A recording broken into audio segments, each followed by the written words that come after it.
Amen. Hallelujah. Tunaendelea na kipindi kwa hewani kutoka katika usharika wa Arusha Road KKT Dodoma na mtumishi Alex Njau katika madhabahu hii. Tumekuwa na vipindi kwa habari ya roho ya uchungu katika kusamehe, nguvu ya uchungu katika kusamehe. Na tuko kwa kupitia mtandao YouTube, unaweza ukashare, ukacomment, ukasubscribe. Lakini pia chini ya kwenye mtandao kuna namba za sadaka. Unaweza ukatuma sadaka zako na Bwana Yesu atakubariki kuwezesha na kuinua kipindi hiki. Hallelujah. Kwa habari ya msamaha, nilisema tujifunze kuwa na maombi kama aliyoyaomba Daudi. Zaburi 139. Zaburi 139 ule mstari wa 23-24. Ewe Mungu, unichunguze, ujue moyo wangu, unijaribu, uyajue mawazo yangu. Uone kama iko njia iletayo majuto ndani yangu, ukaniongoze katika njia ya milele. Search my heart, O Lord. Faida ya kuondoa uchungu kwenye moyo. Kwanza utakuwa na ile godly heart, moyo wa kiungu, moyo wa kimungu, ambao ndiye anao kusudia kwamba watu wote wawe na huo moyo wa kimungu. Hallelujah.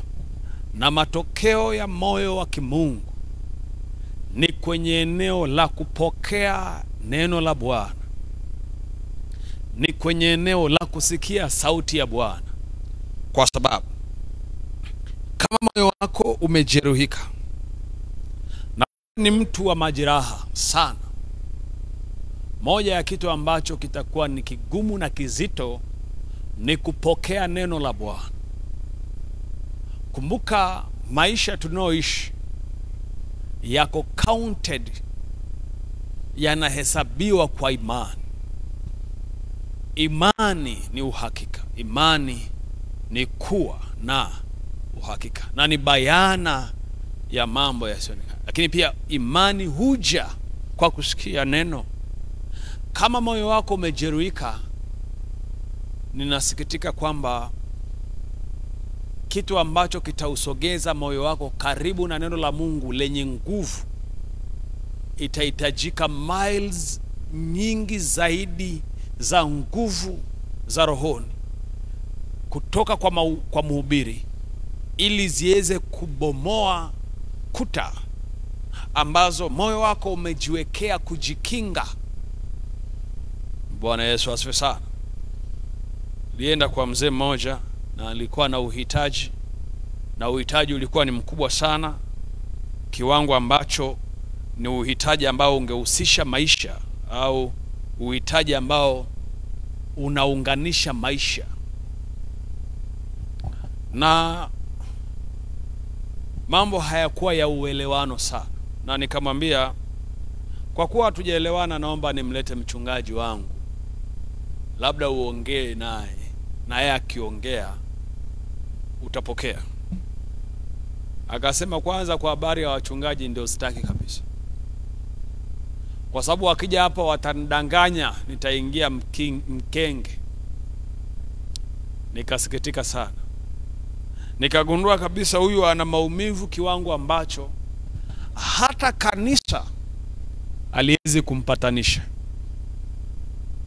Biblia isema hivi, ndugu yako akikosea muonye, akikataa muitie wazee, akikataa muitie baraza, akikataa muitie kanisa, akikataa muhesabu kama mmoja wa mataifa. Bwana Yesu asifiwe. Na yule mzee sio ndugu yangu, lakini jambo ambalo lilikuwa linaenda kutokea lilikuwa jambo ambalo lingeunganisha undugu, na akakataa.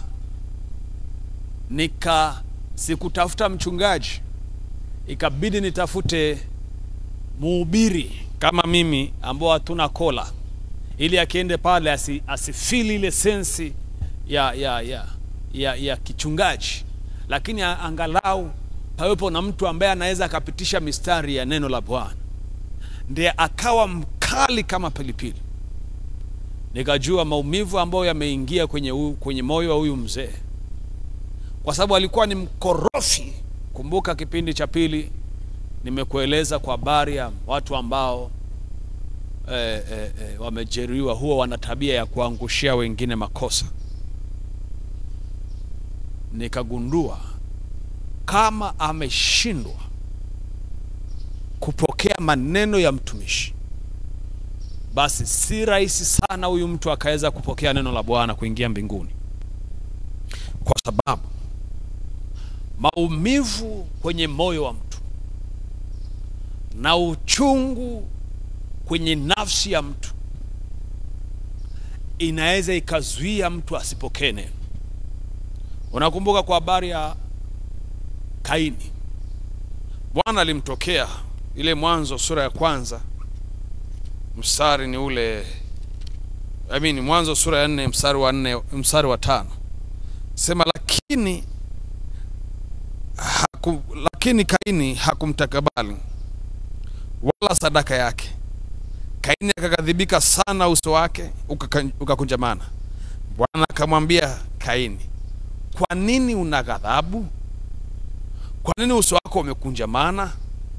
Kama ukitenda vyema hutapata kibali, usipotenda vyema dhambi iko mlangoni, nayo inakutamani wewe, walakini yapasa uishinde.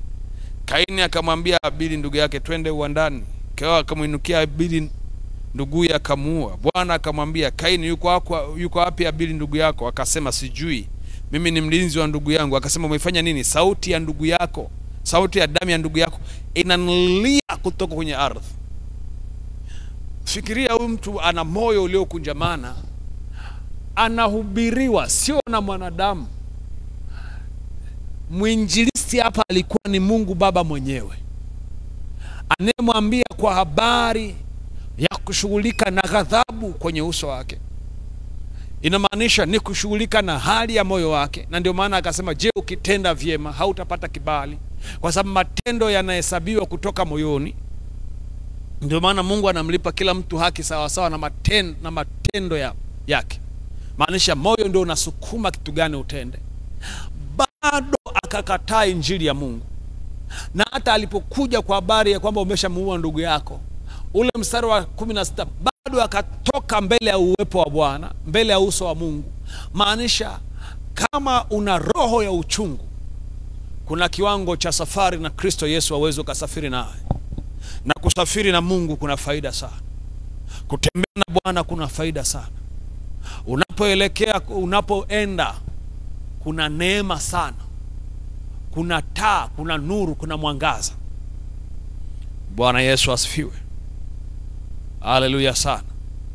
Na mimi nakuzungumzia shia kwa habari ya wewe kusamehe. Sio kwamba unashindwa kusamehe. Na ndio maana kanisani kuna baadhi ya mahubiri yakihubiriwa hauko tayari kuyapokea. Unapinga moyoni. Sio kama unapenda. Ni kama mtumishi anavyokufundisha, hebu usamehe sasa. Sababu kuna watu hapa anafikiria hata fulani nilivyomsamehe, na anaanza kutafuta vijisababu vya kutetea kutokusamehe kwake. Vijisababu vya kutaka ahesabu kwamba ako na haki ya yeye kutokusamehe. Bwana Yesu asifiwe, kanisa la Bwana. Bwana Yesu asifiwe, watakatifu. Ninachotaka kwenye moyo wako uone kuna sababu ya kusamehe. Uone kuna sababu ya kuponya moyo wako, ili Mungu wa mbinguni, Baba wa Bwana wetu Yesu Kristo, aufungue moyo wako, atufungue na atuweke huru kabisa. Bwana Yesu asifiwe. Maumivu kwenye moyo wako yasizuie wewe kuwa muombaji, maumivu kwenye moyo wako yasizuie wewe kumpokea Yesu na kutembea naye. Tulimwona yule Simoni mchawi, Matendo ya Mitume sura ile ya 8 kianzia ule mstari wa 9 hadi wa 23. Amempokea Yesu, lakini bado yuko pamoja na watumishi na ubiri injili pamoja nao, wakienda mahali kuhubiri, lakini Petro anasema ninakuona bado kwenye kifungo cha uovu na kwenye uchungu kama uchungu wa nyongo. Bwana Yesu asifiwe. Kuna uwepo, kuna mtembeo wa Kristo hauwezi ukatembea naye. Kuna kiwango cha udhihirisho Mungu aweze akajidhihirisha kwako, hawezi akajifunua kwako kwa sababu ya nguvu ya uchungu ambayo inachukua nafasi ndani ya moyo wako. Kuna kiwango cha imani. Biblia inasema kwenye kile kitabu cha Warumi ile sura ya 1 mstari wa 17, sema kwa maana haki ya Mungu inadhihirishwa ndani yake toka imani hata imani, kama ilivyoandikwa, mwenye haki ataishi kwa imani. Kiwango cha imani kinategemea na hali ya moyo, kwa sababu kwa moyo mtu huamini. Warumi 10:10, kwa moyo mtu huamini hata kupata haki. Maanisha ili upewe haki na Mungu, Mathayo 6:33 anasema utafuteni ufalme wake na haki yake, na hayo yote mtazidishiwa.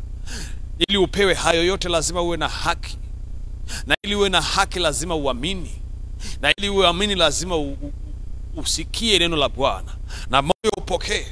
Kama moyo una uchungu, imaanisha wewe hauwezi ukapokea, hauwezi ukasikia. Na hiyo imani sasa itakupa aina ya kimaisha utakayoishi. Kwa aina ya maisha ambayo unaishi pia inaamriwa na imani, na hiyo imani inaamriwa na hali ya moyo. Kwa kama hali ya moyo iko mbaya, maanisha hata aina ya maisha utakayoishi sio nzuri. Bwana Yesu asifiwe, kanisa la Bwana. Haleluya, taifa la Mungu. Ninazungumza ndani ya moyo wako. Ndani ya moyo wako amua kuponya majeraha ndani ya moyo, ili neno la Bwana lisigonge mwamba kwenye hizo kuta za uchungu wa kwenye moyo. Neno la Bwana lipenye. Ndio maana Biblia inazungumza kwenye habari ya kile kitabu cha Ibrania sura ya 4 mstari wa 12 kwamba neno la Bwana li hai, tena lina nguvu kuliko upanga ukatao, tena likali, tena lina moto, tena li hai, linagawanya nafsi na roho na mafuta yaliyo ndani ya huo moyo. Bwana Yesu asifiwe. Maanisha moyo una separate kitu ambacho kinataka kuinuka, jambo jipya linalotaka kuinuka ndani yako. Haleluya, kanisa la Bwana. Haleluya, taifa la Kristo Yesu. Nini nakwambia hapa? Nakwambia kwa habari ya kuponya moyo wako ili upate kumpata Kristo, akupe aina ya maisha utakayoishi duniani nzuri, lakini na zaidi lilo kuu, uingie mbinguni. Maana hakuna mtu anayejua siku wala saa, na Yesu Kristo atakuja saa yoyote. Tarumbeta itapigwa na malaika, na malaika ataanza kukusanya ngano na kuacha magugu, na tapewa miili mipya. Hii miili itabaki, itapotea tu, nguo zitabaki, nguo zitakuwa kila mahali, taarifa za habari zitatangaza kila mahali. Kama unampenda Yesu na moyo wako na maumivu, na hisi ni itakuwa kipindi cha maumivu zaidi, kwa sababu nimeona watu wengine wamemkasirikia mpaka Mungu, wamemnunia mpaka Mungu. Maumivu kwenye mioyo yao yamekuwa ni magumu, uchungu kwenye moyo wao umekuwa ni mzito kiwango ambacho umemkasirikia Mungu. Inakuwaje unamkasirikia muumba wa mbingu na nchi? Inakuwaje unamkasirikia Baba wa milele? Inakuwaje unamkasirikia Mungu asiyeshindwa? Inakuwaje unamkasirikia Bwana wa agano, Mungu wa amani? Bwana Yesu asifiwe. Niko hapa kukwambia kwa habari ya kuuponya moyo. Naomba nikwambie, shetani atatafuta sababu nyingi sana kuhakikisha unakosa amani, kuhakikisha moyo wako unajeruhiwa. Shetani ndiye aliyekuwa ana whisper kwenye masikio ya Bwana Yesu, ndiye aliyekuwa ananongoneza kwenye masikio ya Bwana Yesu kwamba msalabani ni kugumu, msalabani ni pagumu, msalabani pana maumivu. Yesu alipoenda alikuwa tayari kuacha mission, alikuwa tayari kuacha kusudi. Mathayo 26:38 anasema, ndipo akawaambia moyo wangu una huzuni kiwango cha kufa. Maanisha moyo ulibambikizwa maumivu kiwango ambacho alikuwa yuko tayari kuquit kila ambacho alikuja kukifanya duniani. Aliyokuwa anayafanya duniani alikuwa sio mpango kamili. Mpango kamili ni yeye afe kwa ajili ya dhambi zetu.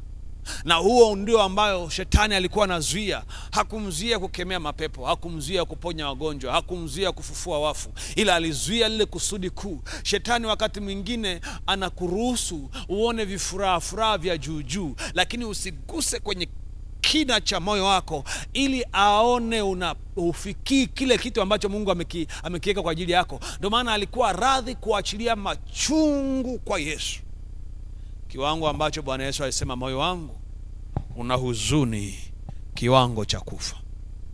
Yamkini na kwako pia una huzuni kiwango cha kufa. Yamkini ndani yako una huzuni kiwango cha kufa. Lakini naomba niseme neno hili, upo msalaba. Upo msalaba. Na yupo Mungu anayetaka tuingie mbinguni wote. Na yupo Mungu anayetaka tuishi aina ya maisha ambayo anayataka. Lakini aina ya maumivu, hasara yake ndio hiyo. Lakini utakapo samehe na kushughulikia huo uchungu kwa njia ya maombi, utaishi kiwango cha maisha ambacho Mungu anataka ukiishi. Bwana Yesu asifiwe. Na nimeona ili jambo jipya la kusikitisha kwa habari ya kanisa na kwa habari ya baadhi ya wafundishaji wa neno la Bwana. Nami niko hapa kuwasihi watumishi wenzangu katika Kristo Yesu, tuwaambie watu ukweli. Tusitafute popularity, tusitafute ushawishi kwa namna ambayo itakupa watu wengi, lakini watu hawatapona mioyo yao. Maana nimeona mtumishi mwingine anasema achana nao kama wakuelewi. Haujazaliwa nao tumbo moja. Waliokuwa wangu walikuwa na mimi, kama sio wangu walijitenga na mimi, wamejitenga na wewe, kaa mbali. Ni kweli, neno linasema hivyo. Lakini unafahamu namna gani inavyokukula moyoni ukionana na huyo mtu, na namna ambavyo umemshindwa kumsamehe huyo mtu. Swali langu ni kwamba Kristo akija sasa hivi, tutaingia mbinguni? Na ndio maana kuna mahali pengine kusamehe kunakuwa kugumu. Daudi akaingia kwenye maombi akasema, Bwana nichunguze uone kama kuna mahali. Kwa sababu Daudi alitendwa na baba mkwe wake Sauli, kamwandalia Mirabel awe mkewe, kamuozesha kwa mtu mwingine, akamletea binti mwingine ambaye alimkuwa anamcheka Daudi mpaka anafariki yule dada hakuwahi kupata mtoto, kwa sababu alikuwa na udharau na kuukebei utumishi uliokuwa ndani ya maisha ya Daudi. Mikali alikuwa ni ameolewa ili amtese Daudi. Bwana Yesu asifiwe. Kwa angalia, kwa mapito unaopitia pia usitumiwe kwa uchungu ulionao, usitumiwe kama chambo cha kutesa wengine. Kwa sababu huyo unataka kumwacha, kuna mahali anahitaji msaada wako na wewe umeteseka, msamehe, umsaidie. Usitumiwe na Mikali kumuonea Daudi. Ndio huyo Mikali ilibidi Daudi aende kuchinja Wafilisti 100 ili apate mahari. Daudi akachinja 200 ili alete govi zake. Ndio huyo ambaye Daudi ameleta sanduku la Bwana, anamsifu Bwana, anamdharau. Umekuwa ni chanzo cha kuzuia mpaka wengine wasisikilize neno la Bwana. Ni kweli kuna watumishi umekosana nao, lakini unawasema vibaya hao watumishi. Unawasema vibaya hao watumishi. Kati ya kitu ambacho Mungu hayuko radhi nacho ni kuwasema watumishi wake vibaya. Na mimi nafahamu watu wengi wako kwenye ugumu wa maisha. Ukiuliza mbele za Bwana ni kwa sababu kuna baadhi ya watumishi walikuingiza kwenye maumivu, ukaanza kuwasema watumishi wengine vibaya, Mungu akakutandika. Bwana Yesu asifiwe. Nachojaribu kukuambia hapa ni kwamba aina nyingine ya maumivu yamekusababisha ugombane na Mungu, pia ugombane na wapakwa mafuta wa Mungu. Mungu hawezi akakuacha. Unakumbuka kwa habari ya Musa, kitabu cha Hesabu sura ya 12, Mariam na Haruni wakamsema Musa kwa sababu alimuoa mwanamke Mwafrika, mwanamke Mkushi, Muethiopia. Na akasema Mungu tu ndo anaongea na Mariam na Musa. Baada ya hapo Mariam akawa na ukoma. Safari ya Israeli ikasimama kwa sababu amemtaja mtumishi wa Mungu. Kuna watu wanapitia mateso kwa sababu ya kuwataja watumishi wa Mungu, kuwasema vibaya. Naomba nikwambie, aina nyingine ya uchungu, kuna watu wengine utawasema au utawachokoza kwa sababu ya uchungu wao, wanatokea upande wa giza. They will afflict you with weakness. Watakuathiri na nguvu za giza. Na kuna wengine utawasema vibaya ni watumishi wa Mungu aliye hai. Biblia inasema watumishi wangu ni kama mboni ya jicho. Chochote kinachoingia kwenye jicho lazima utakitoa, na ukikitoa kama ni mdudu yuko hai lazima utamminya. Hakuna mtu anayesema ninamwacha. Kwa watu wengi wanatandikwa na Mungu kwa kuwasema watumishi wa Mungu vibaya kwa sababu ya uchungu. Kwa unajikuta ile aina ya maisha Mungu anayetaka wewe uishi, huwezi ukaishi. Kwa faida mojawapo ya kusamehe na kuondoa uchungu kwenye moyo ni aina ya maisha ambayo Mungu anataka wewe uishi. Utashangaa unaanza kuishi hiyo maisha kwa sababu kuna faida unaipokea kwa kusamehe na kwa kuondoa uchungu na kwa kupokea neno. Kwa sababu ukiisha kuwa na uchungu unajitetea, hata kuhubiriwa hauhubiriwi. Ukihubiriwa sadaka unaanza kukasirika, maana ulikutana na watumishi wa uovu, manabii wa uongo, wakakuibia sadaka, hauko radhi tena. Ukutana na maneno ya msamaha, tayari ulishakosana hadi na watumishi wengine. Usihusike kuingilia ugomvi wa mtumishi na Mungu. Kama amekosana na Mungu, mwache, Mungu atashughulika naye. Usiingilie nafasi ya Mungu. Kama ni wa kweli na haujui, kama ni wa uongo na haujui, usiingilie nafasi ya Mungu. Usiingilie position, godly position. Do not intervene godly position. Usiingilie nafasi ya Mungu wa mbinguni. Bwana Yesu asifiwe. Ingia kati kwa habari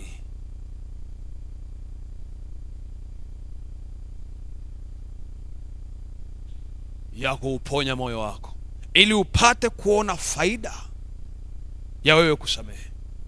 Kwa sababu Biblia inapofika kwenye eneo la kusamehe, haimtazami Mungu kama Mungu, ile inamtazama Mungu kama Baba. Kumbuka Mungu anajitambulisha kwa watu mbalimbali sawa sawa na anavyotaka kujitambulisha. Kuna mahali Mungu anajitambulisha kama Bwana wa majeshi, kuna mahali Mungu anajitambulisha kama Jehova, kuna mahali Mungu anajitambulisha kama Emmanuel, kuna mahali Mungu anajitambulisha kama Mwokozi. Lakini inapofika kwa habari ya kusamehe, Mungu anajitambulisha kama Baba. Wewe unajua uhusiano uliopo kati ya mwana na baba, baba na mwana, ambaye yuko radhi hata kama mtoto wake dunia nzima imemkataa, dunia nzima imefanya ujinga, lakini yeye kwa kuwa ndiye baba, kwa kuwa ndiye mama, atambeba mwanae. Kwa inapofika kwenye eneo la msamaha, Mungu anajitokeza kama baba, kama baba. Bwana Yesu asifiwe. Na kama anajitokeza kama baba, yuko tayari kukupa aina ya maisha ambayo utaifurahi. Na kama ukiendelea kutokutazama namna ya kuponya nafsi yako na moyo wako na msamaha, maanisha hautafikia aina ya maisha ambayo Mungu wa mbinguni anataka uishi. Ninakuombea mchana wa leo kwenye ibada hii ya masifu ya mchana, aina ya maisha ambayo Mungu anatakiwa akupe akupe kweli kweli. Mimi nakumbuka zamani, wale wazee wa zamani, yamkini walikuwa hawaombi sana kama sisi. Yamkini walikuwa, wewe mwenyewe unafahamu, wakuwa wanaomba sana kama sisi, lakini walikuwa wanamaanisha, wakisamewa na samewa na sahau. Lakini leo unakutana na mtu anayenena kwa lugha ndani ya ibada moja, na mnena kwa lugha mwenzake na hawaongei. Ni kama unamkasirikia huku unanena kwa lugha. Sasa unajiuliza, hayo maombi yanaenda wapi? Na kama Mungu anashuka ili wabadilishie maisha, anabadilishaje katikati ya moyo kama huu? Baba wa mbinguni akutendee mema. Baba wa mbinguni akusaidie. Baba wa mbinguni akuponye. Baba wa mbinguni akufungue. Baba wa mbinguni akupe aina ya maisha ambayo ya kupasa uwe nayo, na aina hiyo ya maisha ikuonyeshe uzuri wa Mungu, lakini ikupe kusaidia, kuwasaidia wengine ambao ilipasa uwasaidie kwa sababu tu huwezi, kwa kuwa hujakaa vizuri, ili Mungu akupe aina ya maisha ambayo itakusaidia kusaidia wengine. Mungu wa mbinguni atusaidie. Mungu wa mbinguni aponye mioyo yetu, ili tuone faida za kusamehewa, ili tuone faida za kufunguliwa, ili tuone faida za kukombolewa, ili tuone faida ya kuvushwa, ili tuone faida ya kubarikiwa. Na baraka za Mungu wa mbinguni, aliye Bwana na Mwokozi wa maisha ya kwetu, anayetutazama na kuturehemu kila siku, ziwe nasi, nawe pia, na usamehewe, na uponywe, na kurekebishwa moyo wako, na kuwa salama kabisa. Kwa Yesu Kristo Mwokozi wetu, Bwana mkombozi. Amen. Hallelujah.